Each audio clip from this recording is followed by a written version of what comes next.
দেশের মানুষ অর্ধাহারে অনাহারে থাকেন, বিনা চিকিৎসায় অপুষ্টিতে মারা যান। সে দেশে সাংসদের বেতন মাসিক 1 লক্ষ থেকে বেড়ে হলো 1,24,000।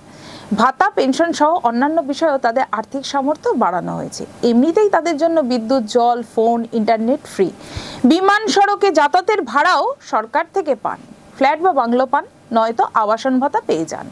এই খাতে দেশের কোটি কোটি টাকা ব্যয় হয়। স্বাধীনতার জন্য যারা ইংরেজদের বিরুদ্ধে লড়েছেন, তারা কষ্টকে হাসি মুখে গ্রহণ করেছেন। কত রাত ঘুমাননি, দিনের পর দিন অনাহারে থেকে মৃত্যুবরণ করেছেন। কারাগারে গিয়েছেন, পুলিশের মার খেয়েছেন, গুলি খেয়েছেন বুকে পিঠে, কিন্তু তাদের স্বপ্ন সফল হয়নি। এত অন্ধকার পেরিয়ে যাওয়ার পরেও দেশে আলো ফোটেনি। শিক্ষা, স্বাস্থ্য, অন্ন, বস্ত্র, বাসস্থান, কর্মসংস্থান সব ক্ষেত্রে হাহাকার।